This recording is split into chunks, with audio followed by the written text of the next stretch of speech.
Kinahapunan ay nagtungo na nga sila sa mansyon.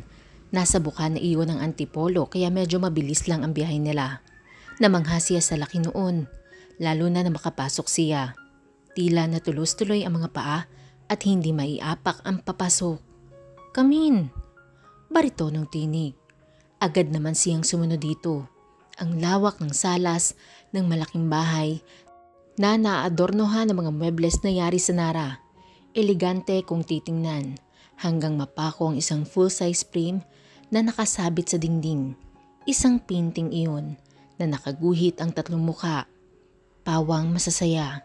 Napansin ni Melvin na tila alumpihit ang babaeng papasok sa bahay kaya niyakad na niya ito. Na makapasok sila automatikong napatitig ang babae sa isang malaking painting. "My dad and my mom. I'm that little boy." Anito. Tansya niya ay 7 years old siya noon doon. "I will just bring our stuff to my room." Paalam ng lalaki. Isang tangulang ang sagot rito. Maraming larawan ang nagkalat sa buong kabuuan ng malawak na salas. Inisa-isa niya ang mga iyon. Larawan na masiyang pamilya. Sa mga larawan, kababakasan ng isang marangyang pamumuhay. Napakaganda ng ina ng lalaki. Maging ang ama nito ay napakagwapo kaya hindi maiikailang gwapo si Melvin. Hanggang mapadako ang isang mahabang buffet table kung saan nakapatong ang iba't ibang larawan ngunit kuha ng iisang tao, si Melvin. Doon makikita ang ebolusyon ng hitsura nito mula sanggol hanggang paglaki nito. Tansya niya, nasa 25 pataas ang lalaki sa huling larawan na naroroon. Hindi niya mapigil ang hawakan ng huling frame ng lalaki. Napakasaya nito sa larawang iyon, kaiba sa Melvin ngayon. Matiim ang titig niya sa frame nang biglang nanulas ito sa kamay at bumagsak. Kinabahan siya na makitang nagkalat ang bubog. Mabilis na pinulot ang ilang piraso ng basag na salamin na makitang isang bagay. Bumilis ang pintig ng pulso na makitang sobre sa ilalim ng larawan ng lalaki. Hawak nito yun at nakitang nakasulat doon ang pangalan ng lalaki. Kinutuban siya ng matindi. Kasabay ng may nagsalita sa kanyang likuran. "Ay, anong nangyari, iha?" Tanong ni Manang. "Sorry po, Manang, sorry." Hinging, paumanhin sa matanda kasabay ng pagbulsa sa sobre. Mabilis niyang dadamputin ang basag na salamin na makarinig siya ng tinig buhat sa likuran niya. "What do you think you're doing?" May halong galit ang tinig na yun. Nagbaba siya ng tingin ng malamang kay Melvin ang gagaling yun. "Sorry." "Aniya, papalitan ko na lang. I'm not talking about the frame. I was worried that you might..." Putulang wika na madako ang mata sa kamay at nanlaki yun. Agad naman siyang nagitla na makitang tumatagas na ang dugo mula roon. "I told you!" Malakas nitong sabad. "Let Manang bring something to clean it." Malakas na galit na utos nito.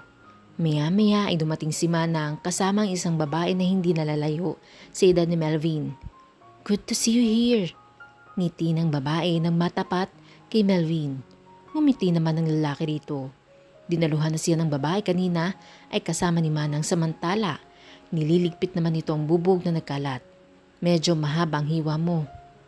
Tinig ng babae. "Alam mo, masaya ako." Dagdag pa nito. Napamaang na lang siya dito. Saka nakitang natampal nito ang mukha habang hawak nito ang isang kamay na may sugat. "Ako nga pala si Nalin, kababata niyang si Melvin. Alam mo bang crush na crush ko yan noon?" Matabil niyang wika sa kanya.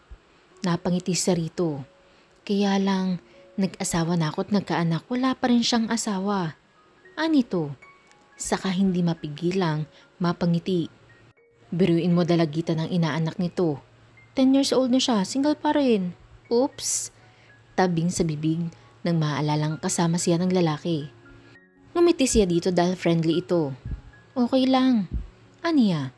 Batid niyang alam din nito ang sitwasyon nila ng lalaki. "Hay naku, sana nga, sana nga." Dagdag pa nito na nagpalito sa kanya. Mukhang alam ng kausap ang nasa isip. Kaya sinagot na rin ito ang tanong sa isipan. Ngayon lang nagdala ng babae rito. At sabi ni nanay, 3 buwan ka na sa kanya so I assume na sana ikaw na. Ikaw na babaeng pinagpala. Anito, saka ngumiti. Hindi niya mapigilang asamin na siya na nga ngunit biglang napalis ang ngiting bumaka sa mukha na maisip ang totoong pakay. Ang pag-asa na kanina'y nabubuhay ay tila lumalabo at maaring dusa ang kapalit nito. Matapos siyang gamutin ni Nalin ay nagpasya na siyang pumunta sa kwarto ni Melvin.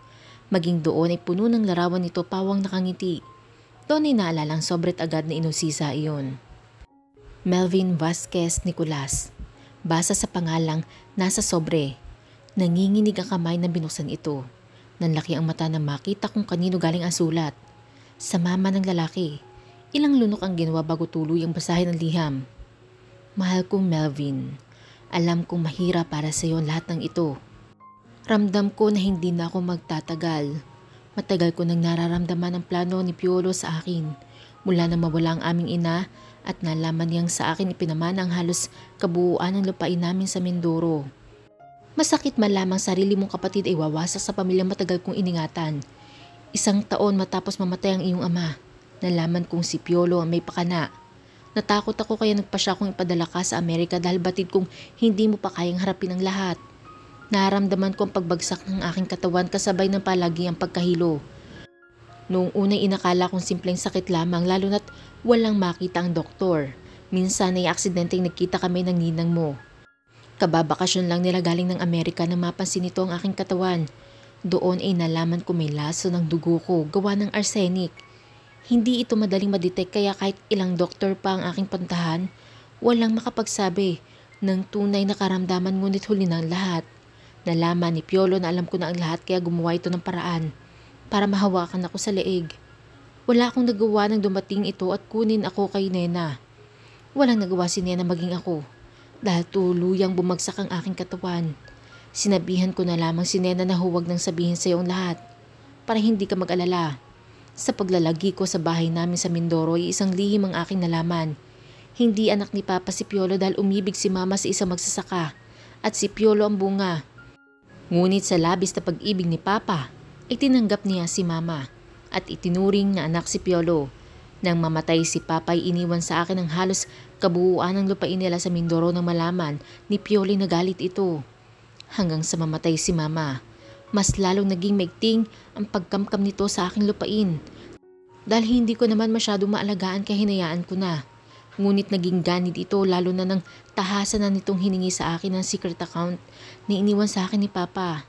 Ako man, nagtaka nung malaman kong alam nito ang tungkol doon dahil sa akin lang sinabi ni Papa ang tungkol doon. Naalala mo ba ang maliit na libro na hawak ko noon? Hindi ito libro, kundi isang librito. Malaki ang laman nito dahil naglalaman ito ng perang pinanalunan ng ama sa isang loto sa Canada nang minsang dumalo ang aking ama sa isang business trip. Malaki ang laman kaya maigting ako gustuhan itong kunin ngunit mas gugustuhin ko pang mamatay kaysa mapasa kanya ito. Nang makatakas ako kay Piolo minadali kong pumunta sa opisina ng mga Nicolas Automobiles upang maitago ang librito ngunit mabilis niya akong nasundan. Takot na takot ako noong habang nagtatago sa mga ito dahil alam kong iyon din ang pakay. Sa parking lot nila ako naabutan. Wala akong choice noon, ayokong makuha nila ito. Dahil ang laman ng librito ay umaabot ng 1 milyong Canadian dollar. Mahaba-habang basa niya, napasingap siya sa halagang nabasa. Holy shit! Bulalas niya, kaya pala. Anito sa kamuling itinuloy ang pagbabasa. Nang masusukol na ako ng mga tauhan ni Piolo, wala akong choice kundi itago ang librito. Dahil alam kong tiyak na kapag napasa kamay niya ito, pipilitin akong ibigay ang password nito. At tuluyang makuha ang laman. Sa parking lot, may lumang basurahan doon. Doon ko nilagay ang librito sa ilalim nito. Sana mabasa mo to bago pa mahuli ang lahat. Dahil alam kong ang perang yun ang magliligtas sa kumpanyang itinatag ng iyong ama. Sa iyo ko na pinangalan yun. Tiyak na kapag nalaman ng iyong tito, ikaw ang babalingan nito anak. Mag-ingat ka. Mahal na mahal kita. Handa kong itaya ang buhay ko para sa iyo. Maaaring wala na kami ng iyong ama ngunit palagi mong iisipin na naririto lamang kami. Pauline. Tapos na ang sulat na binabasa. Titiklopin na sana ito na malaglag mula roon na maliit na piraso ng papel. Laman iyon ng ilang numero. Napakunuot no siya kung anong ibig sabihin ng mga numerong iyon. Nasa ganoong ayos siya nang biglang bumukas ang pintuan ng silid na kinaroroonan. Nabigla siya nang biglang bumukas ang pintuan ngunit nabawi rin ang pagkabigla na makita roon si Aling Nena. Hawak ang mapuputing mga tuwalya. Pasensya na ining, akala ko walang tao. Dadalhin ko lang ang mga ito para may magamit kayo. Anito, saka mabilis na tinungo ang banyo na nasa gilid. Mabilis niya ring tiniklop ang papel at pumasok ito sa loob ng banyo. Nakatayo na siya nang muling lumabas sa matanda sa banyo. Hindi niya namalayang napadungaw siya sa bintana. Nabulwagan ang tatlong naroroon. Masayang naglalaro sa malapit na poolside. Hindi niya alam na sumunod din pala matanda sa kanya. Napangiti ito na makitang nakikipaglaro si Melvin sa mga apo. Iyong dalagita.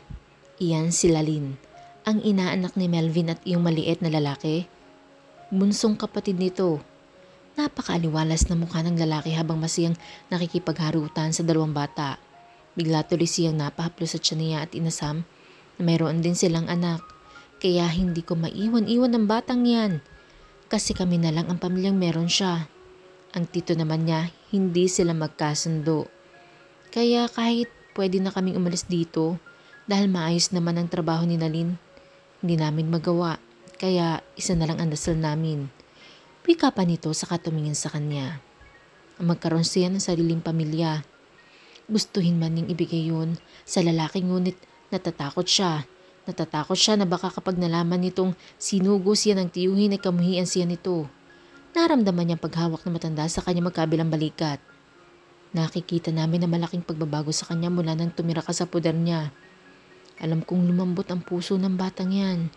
Sana lang mahalin mo siya. Sinserong wika na matanda. Nagbabase ng tingin dahil hindi matagalan ang tingin nito. Sana nga po. Mga salitang namutawi na lamang sa labi. Masiyang nakikipagharutan si Melvin sa anak ng kababatang si Nalin nang maramdaman niyang tila may pares na matang nakatingin sa kanila kaya ginala niya yun hanggang masumpungan kung sino may-ari noon. Hanggang tumabi sa babae si Aling Nena. Nakita niya ang paghawak ng matanda sa magkabilang balikat ng babae. Mukhang seryoso ang pinag-uusapan ng dalawa. Muli niyang binaling ang pansin sa magkapatid, lalo na sa bunsong si Luwan. Nang bigla siyang natigilan, tila gusto na niya magkaanak lalo na't narinig pa niya ang sinabi ng kababatang si Nalin kay siya ina. Baka kapag nagkaanak na iyan, mukha ng lolo ng anak. Dinig na wika pa ng kaibigan. Hapon na magpa siya silang pumasok sa mansyon. Nabulwagan sa sala ang kaibigang si Nalin na nag-aayos ng mga pabitin para bukas. Nang lumabas naman ang inang si Nena sa kusina. Sige na iho, magbihis ka na muna at maghahain na ng hapunan. Ani na matanda sa kanya. Hinanap ng mata niya si siya inang ngunit wala roon ng babae na tila nahulaan naman ng matanda. Hindi pa nababa iho. Nakatulog siguro matapos kong iwan. Bigay kasagutan nito sa hindi na naisatinig. Maingat siyang pumasok sa kwarto ngunit nagtaka siya nang wala roon sa kama ang babae hanggang makita ang bukas na pintuan ng banyo at dinig mula roon ang bumukas na shower. Biglang nag-init ang buong katawan at hindi na malayang pinasok ang banyo. Nakitang puno ng sabon ang buong katawan siya ina. Nabigla si siya ina na maramdaman ang pagyakap ng lalaki sa kanyang likuran. Gumapang ang mumunting kiliti sa buong kaibuturan. Kasabay ng pagkahugas ng mga sabon sa katawan ay ang maalab na labi ng lalaki. Nang matapos ang mainit at tagpong iyon ay tila napipilan silang dalawa. Walang nais magsalita nang bulabugin sila ng katok sa pintuan. Melvin? Siya ina?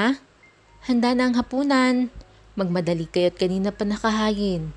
Ani ng tinig ni Aling Nena. Nakita niyang nauna nang lumabas ng kwarto ang lalaki kaya minabuting sumunod na rin siya. Pagbungad sa komedor ay nakitang naroroon na mag-anak. Ang asawa ni Aling Nena ni Simong Berto at ang asawa ni Nalin na si Lando at mga anak na mga ito. Alumpihit siyang naupo sa tabi ni Melvin. Tila kanina pa mga ito naghihintay. Tahimik ang lahat at tila walang gusto magsimula magsalita o kumain. Pasensya na po Aling Nena. Nahiya lang pong gisingin ako ni Melvin. Wika niya upang paibsan ang tensyon at baka kung ano pang isipin ng mga ito kung bakit natagalan silang bumaba. Naku, okay lang iha, alam kong napagod ka. Anito, namula siya sa sinabing iyon na matanda. Malayo-layo rin kasi ang biyahe natin kanina. Dagdag pa nito na nagpakalma sa kanya. Matapos ang hapunang iyon ay minabuting magpahangin muna ni Shaina sa veranda na kanugnog ng silid na kinaroroonan. Malamig ang hampas ng hangin kaya napahalokip-kip siya. Malayo ang tanaw ng tingin. Kahit madilim na kapaligiran, naguguluhan siya. Ang sulat na nabasa, ang sinabi ng doon, ang mga nangyayari. Kahit ulit-ulitin niya ay iisa ang patutunguhan.